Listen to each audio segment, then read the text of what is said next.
بڑھاپے میں جوانی جیسی طاقت چاہتے ہو تو روزانہ یہ کلمہ پڑھا کرو، بے شک وضو ہو یا نہ ہو۔ محترم ناظرین، جب انسان بڑھاپے میں پہنچ جاتا ہے تو اس پر طرح طرح کی بیماریاں غالب آ جاتی ہیں، جسم تھکنے لگتا ہے، کمزوری اس کو پکڑ لیتی ہے اور دل کے اندر ایک بوجھ سا محسوس ہوتا ہے، آنکھوں کی بینائی کمزور ہو جاتی ہے، کان سننے میں بھاری ہو جاتے ہیں، ہڈیاں جواب دینے لگتی ہیں اور چلنے پھرنے کی ہمت نہیں رہتی۔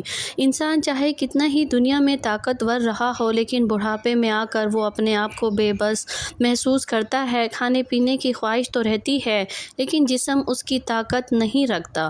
حرص اور خواہشیں بڑھ جاتی ہیں، لیکن انہیں پورا کرنے کی سخت باقی نہیں رہتی۔ دل کے اندر ایک حسرت رہ جاتی ہے کہ کاش انسان جوانی کی طاقت واپسی حاصل کر پاتا۔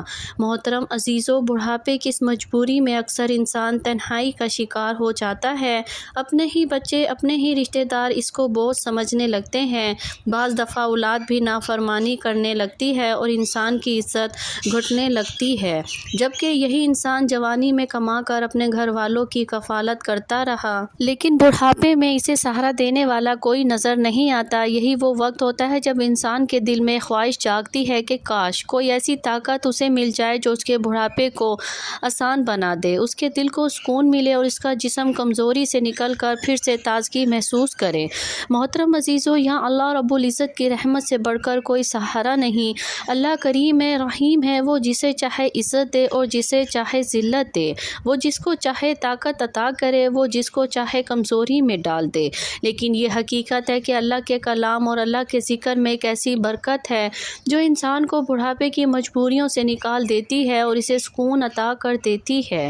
حضور صلی اللہ علیہ وآلہ وسلم نے فرمایا، جو شخص اللہ کا ذکر کرتا ہے، اللہ اس کے دل کو سکینت عطا فرماتا ہے اور فرشتے اس کے گرد جمع ہو جاتے ہیں۔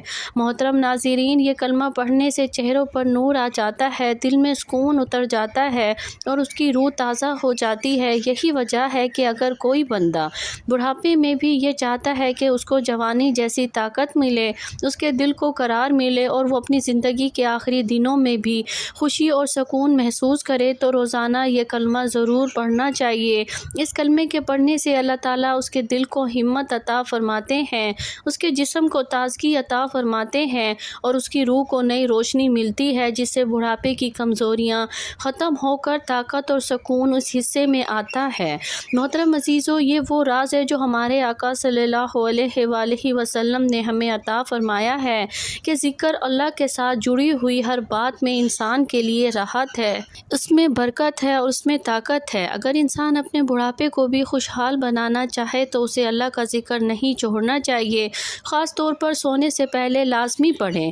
اس وقت کو ذکر اور دعا کے ساتھ گزارنا چاہیے تاکہ اللہ تعالیٰ اپنی رحمت کے دروازے کھول دے اور بڑھاپے کی کمزوریاں جوانی کی طاقت میں بدل جائیں۔ جب انسان کے دل میں بڑھاپے کی کمزوری اور بے بسی جگہ بنا لیتی ہے تو اس وقت صرف اللہ رب العزت کی یاد ہی سہارا دیتی ہے۔ دنیا کے علاج اور دنیا کی دوائیاں ایک حد تک جسم کو سہارا دے سکتی ہیں، لیکن دل کا سکون صرف اللہ کے ذکر سے نصیب ہوتا ہے۔ قرآن میں اللہ تعالیٰ نے فرمایا، سن لو، اللہ کے ذکر سے ہی دلوں کو اطمینان نصیب ہوتا ہے۔ یہ حقیقت ہے کہ جب بندہ اپنے رب کو یاد کرتا ہے تو اس کی روح کو ایک نئی تازگی ملتی ہے اور وہ کمزور جسم بھی پھر سے طاقت محسوس کرتا ہے۔ جو زبان ذکر میں مشغول رہتی ہے، اللہ تعالیٰ اس زبان کو برکت عطا کرتے ہیں، اس کے اثرات پورے بدن پر پڑتے ہیں۔ محترم عزیزو، حضرت ابو ہریرہ رضی اللہ عنہ سے روایت ہے کہ رسول اللہ صلی اللہ علیہ وآلہ وسلم نے فرمایا، اللہ تعالیٰ فرماتے ہیں، میں اپنے بندوں کے ساتھ ہوتا ہوں جب وہ مجھے یاد کرتا ہے، اگر وہ مجھے اپنے دل میں یاد کرے تو میں بھی اسے اپنے دل میں یاد کرتا ہوں، اگر وہ کسی مجمع میں میرا ذکر کرے تو میں بھی اس کا ذکر ایسے مجمع میں کرتا ہوں جو اس سے بہتر ہے۔ یہ حدیث ہمیں بتاتی ہے کہ ذکر کی برکت سے بندہ تنہائی میں بھی محفوظ رہتا ہے۔ جب وہ دوسروں کے ساتھ ذکر کرتا ہے تو اللہ اس کا ذکر اپنی خاص محفل میں فرشتوں کے درمیان فرماتے ہیں۔ کیا یہ کم انعام ہے کہ انسان کو آسمانوں پر یاد کیا جائے؟ اسی طرح ایک واقعہ ملتا ہے، ایک بزرگ بڑھاپے میں بہت کمزور ہو گئے تھے، چلنے پھرنے کی طاقت نہ آ رہی تھی، لیکن اس کی زبان ہمیشہ ذکر جاری رہتا تھا۔ ان سے پوچھتے کہ آپ کی حالت تو کمزوری میں ہے، لیکن آپ کا چہرہ ہمیشہ روشن کیوں رہتا ہے؟ تو وہ فرمایا فرمایا کرتے تھے یہ اللہ کے ذکر کی برکت ہے۔ جب بندہ ذکر کو اپنی زندگی کا حصہ بنا لیتا ہے تو بڑھاپے میں بھی اس پر بھاری نہیں ہوتا، بلکہ ذکر کی روشنی اس کو ہمت عطا کرتی ہے اور کمزوری کے باوجود دل میں ایک جوانی جیسا جوش پیدا ہو جاتا ہے۔ محترم عزیزو، ذکر کرنے سے انسان کی زندگی میں ایک خاص سکون آتا ہے۔ بعض بزرگوں نے کہا ہے جو بندہ اللہ کو یاد کرتا ہے اللہ اس کے بڑھاپے کو آسان کر دیتا ہے اور اس کی زندگی کو نور سے بھر دیتا ہے۔ اس لیے اگر کوئی بندہ ذکر کے لمحوں میں ذکر کرتا ہے، دعا مانگتا ہے اور اپنے رب کے حضور عاجزی کرتا ہے تو اللہ تعالیٰ اس کی دعا رد نہیں کرتے اور اس کی زبان پر ایسی برکت عطا کرتے ہیں جو وہ مانگتا ہے اللہ اس کو عطا فرماتے ہیں۔ یہی وجہ ہے کہ جب انسان بڑھاپے میں یہ کلمہ پڑھتا ہے تو صرف جسمانی طاقت ہی نہیں بلکہ روحانی طاقت بھی حاصل کرتا ہے، اس کا دل مطمئن ہوتا ہے اور وہ پریشانیاں جو بڑھاپے میں گھیر لیتی ہیں وہ سب آسان ہو جاتی ہیں۔ ذکر کی یہ برکت ہے انسان کو نہ صرف دنیا میں سکون ملتا ہے بلکہ آخرت کے لیے بھی اس کے درجات بلند ہوتے ہیں اور وہ اللہ کی رحمت میں لپٹ جاتا ہے۔ اس لیے چاہیے کہ بڑھاپے میں بھی انسان ذکر کو نہ چھوڑے بلکہ اپنی زبان کو ہمیشہ مصروف رکھے تاکہ جوانی جیسی طاقت اور تازگی بڑھاپے میں بھی نصیب ہو سکے۔ ایک اور حدیث میں آتا ہے اللہ تعالیٰ اس بندے سے راضی ہو جاتا ہے جو بوڑھا ہو کر بھی نماز کی پابندی کرتا ہے۔ یہ حدیث بتاتی ہے کہ اللہ کی خوشنودی اور رحمت کتنی قریب ہے ان لوگوں کے لیے جو بڑھاپے کی کمزوری کے باوجود نیکی کا دامن نہیں چھوڑتے۔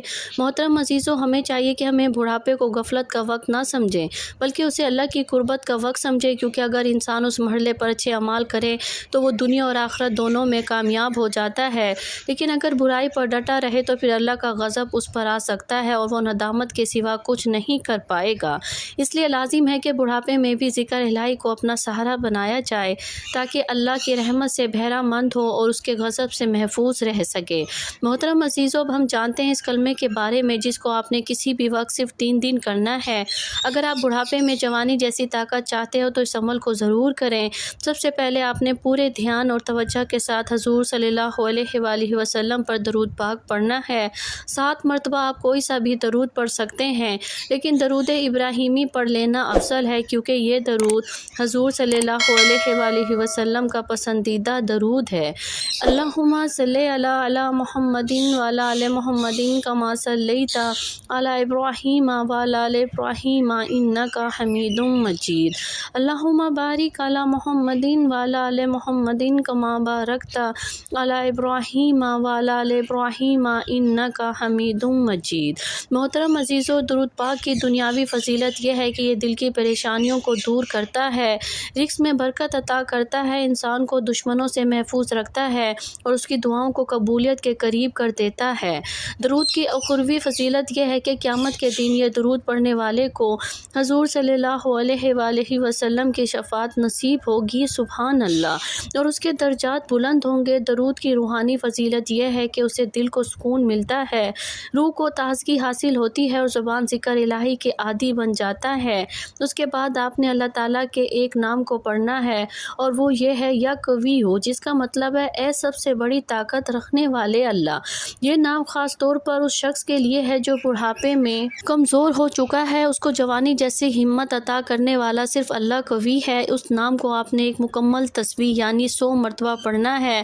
اس کی دنیاوی فضیلت یہ ہے کہ اللہ تعالیٰ انسان کے دل کو طاقت عطا فرماتے ہیں، اس کے جسم کو کمزوری سے نکال کر تازگی عطا کرتے ہیں۔ اخروی فضیلت یہ ہے کہ یہ نام پڑھنے والا قیامت کے دن اللہ کی پناہ میں ہوگا، اور روحانی فضیلت یہ ہے کہ انسان کے دل کو یقین اور توکل کی دولت ملتی ہے۔ اس کے بعد آپ نے یہ کلمہ پڑھنا ہے لا حول ولا قوت الا باللہ۔ اس کو بھی ایک تسبیح پڑھنی ہے یعنی 100 مرتبہ۔ اس کا مطلب ہے طاقت اور ہمت صرف اللہ ہی کے اختیار میں ہے۔ اس کلمے کی دنیاوی فضیلت یہ ہے کہ کمزور کو طاقتور کر دیتا ہے، یہ پریشان حال کو پرسکون عطا کرتا ہے اور بڑھاپے میں انسان کو جوانی جیسی تازگی بن دیتا ہے۔ اس کی اخروی فضیلت یہ ہے کہ یہ کلمہ جنت کے خزانوں میں سے ایک خزانہ ہے اور قیامت کے دن یہ کلمہ پڑھنے والے کے لیے نجات کا ذریعہ ہوگا۔ اس کی روحانی فضیلت یہ ہے کہ دل کو اللہ پر مکمل بھروسہ عطا کرتا ہے، غم اور فکر کے بوجھ کو ہلکا کر دیتا ہے۔ اس کے فوراً بعد آپ نے ایک تسبیح استغفار پڑھنی پڑھنی ہے، یعنی 100 مرتبہ استغفر اللہ، اور یہ سچے دل سے پڑھنی ہے، محض زبان سے نہیں بلکہ دل سے نیت کے ساتھ اور اپنے گناہوں پر شرمندگی کے ساتھ، کیونکہ بڑھاپا وہ وقت ہے جب انسان کی ٹانگیں قبر کے قریب ہوتی ہیں، اس لیے توبہ نہایت ضروری ہے۔ استغفار کی دنیاوی فضیلت یہ ہے کہ یہ مصیبتوں کو دور کرتا ہے اور اس میں کشادگی پیدا کرتا ہے۔ اس کی اخروی فضیلت یہ ہے کہ یہ بندے کو اللہ کے غضب سے بچاتا ہے اور آخرت میں جنت کا حقدار بناتا ہے۔ اس کی روحانی فضیلت یہ ہے کہ دل کے بوجھ کو ہلکا کر دیتا ہے، روح کو پاکیزگی عطا کرتا ہے اور انسان کو پرسکون بخشتا ہے۔ محترم عزیزو، اس کے بعد آپ نے دوبارہ 7 مرتبہ درود پاک پڑھنا ہے جو آپ نے شروع میں پڑھا تھا، اس کے ساتھ یہ عمل مکمل ہو جائے گا۔ یہ عمل بہت ہی مختصر ہے لیکن اس کی برکت اور فضیلت بہت زیادہ ہے جو یہ ہر شخص کر سکتا ہے، خاص طور پر بڑھاپے میں۔ یہ عمل سکون، طاقت اور رحمت کا خزانہ ہے۔ آخر میں یاد رکھیں کہ لا حول ولا قوت الا باللہ اللہ کی طاقت اور قدرت کو ظاہر کرتا ہے۔ بندہ کمزور ہو جاتا ہے لیکن جب وہ یہ کلمہ پڑھتا ہے تو گویا وہ اپنے آپ کو اللہ کی طاقت کے سپرد کر دیتا ہے، اور یہی وہ راز ہے جس سے بڑھاپے میں بھی جوانی جیسی طاقت نصیب ہوتی ہے۔ محترم عزیزو، یہ عمل وہ عمل ہے جس کی تلقین ہم نے آپ کے سامنے کی ہے۔ درود شریف یا کویو یا لا حول ولا قوت الا باللہ اور استغفار کا مسلسل ورد یہ صرف الفاظ نہیں بلکہ اللہ رب العزت کی وہ خاص یاد ہے جو انسان کے دل کو پرسکون دیتی ہے اور زندگی کے ہر دکھ کو راحت میں بدل دیتی ہے۔ جس نے اس عمل کو اپنی عادت بنایا اس کے دل کی بے قراری ختم ہو گئی، اس کے گھر میں خوشحالی اتر آئی اور بڑھاپے کی کمزوری کے باوجود جوانی جیسی طاقت اس کے جسم کو نصیب ہوئی۔ محترم عزیزو، اگر آپ واقعی چاہتے ہیں کہ بڑھاپے میں بھی آپ کی روح اور جسم پر اللہ کی طاقت قائم رہے تو اس عمل کو اپنی زندگی کا حصہ بنا لیں، کیونکہ اس عمل کی برکت یہ ہے کہ جو بندہ 3 دن لگاتار دل سے اللہ پر بھروسہ کرتے ہوئے اس کو پڑھے تو پہلے دن ہی سے اس کو پرسکون اور برکت کے اثرات نظر آنے لگتے ہیں، مشکلات آسان ہو جاتی ہے اور دل پر بوجھ اترنے لگتا ہے۔ محترم عزیزو، اس عمل کے دنیاوی فائدے یہ ہیں کہ انسان کی روزی کشادگی ہوتی ہے، اس کے رشتے ناطے سنورتے ہیں، قرض اور تنگ دستی کے دروازے بند ہو جاتے ہیں، بیماریوں سے حفاظت نصیب ہوتی ہے اور دل کو غم و فکر سے نجات ملتی ہے، اور آخرت کے فوائد یہ ہیں کہ اللہ رب العزت اس کو قبر میں سکون عطا کرے گا، حساب کے دن اس کو اپنے عرش کے سائے میں چکا دے گا اور اس کو بغیر حساب کے جنت میں داخل فرمائے گا۔ آئے سب مل کر اللہ رب العزت سے دعا کرتے ہیں، اے اللہ ہمیں اپنی یاد کا شوق عطا فرما، اے اللہ ہماری زبانوں کو اپنے ذکر سے آباد رکھ، اے اللہ ہمارے والدین، بزرگوں اور تمام امت مسلمہ پر اپنی خاص رحمت نازل فرما، اے اللہ ہمیں دنیا اور آخرت دونوں میں کامیابیاں عطا فرما، آمین یا رب العالمین۔ ناظرین، اگر یہ پیغام یا یہ ویڈیو آپ کو پسند آئی ہے تو اس ویڈیو کو لائک کریں، شیئر کریں اور ہمارے چینل کو سبسکرائب کریں تاکہ یہ ویڈیو، یہ پیغام زیادہ سے زیادہ لوگوں تک پہنچے اور صدقہ جاریہ بن جائے۔ اپنی قیمتی رائے کمنٹس میں ضرور تحریر کریں اور آخر میں اللہ تعالیٰ کے بابرکت ناموں میں سے یا رحیم لکھ دیں تاکہ یہ بھی آپ کے لیے باعث خیر بنے، اور یہ سب ہم سب کے لیے نیکی ہے اور ہم چاہتے ہیں یہ نیکی سب تک پہنچے۔ اللہ رب العزت ہم سب کا حامی اور ناصر، و آمین ثم آمین یا رب العالمین۔